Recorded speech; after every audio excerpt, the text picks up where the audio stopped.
Hello everyone. In this video abstract, I will be presenting an exciting virtual education initiative led by Mount Sinai Hospital and the University of Toronto. We will discuss our preliminary results and hopefully towards the end, convince you that you can set up for a very similar gross rounds at your facility. Hello everyone, my name is Calovini and I am a pathologist assistant at Mount Sinai Hospital in Toronto.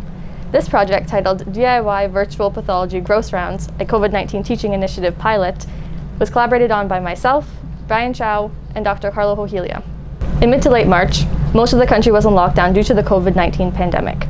Gathering of more than 5 people were cancelled due to the social distancing guidelines, which restricted people from being within 2 meters of each other. This meant that most teaching initiatives at Mount Sinai were cancelled, which ranged from multi-head sign-outs to lectures to rounds. Our solution was to provide virtual gross rounds to a broad audience in order to stay engaged to the pathology community during the COVID-19 pandemic. This here is a photo of our setup. It requires 5 main components. The first is a webcam with a built-in microphone.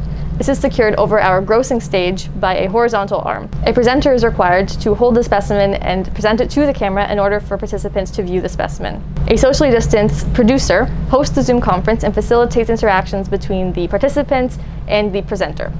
We use Zoom conferencing to deliver these sessions due to its ability to host live chats as well as interactive poll questions, its ability to have recorded sessions, as well as to have password-protected sessions.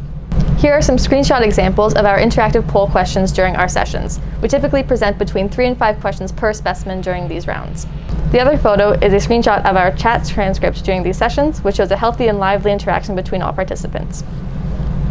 We started virtual rounds in early April and have been going strong ever since. Here's an impressive selection of our gross rounds. You can appreciate here that our video quality is excellent and can pick up details in surgical specimens which vary in size, shape, color, and texture. You can see here, for example, that we have sessions based on safety, as well as a variety of surgical specimens from GI specimens to nephrectomies, even to osteoarthritic femoral heads. Post-production editing allows for additional teaching materials to be added in following the live sessions. You can see an example here of a comparative chart that compares ulcerative colitis to Crohn's disease. We sent a simple Google poll survey to all participants and received 15 responses from University of Toronto pathology residents as well as PA students. Most trainees attended rounds either every week or most weeks.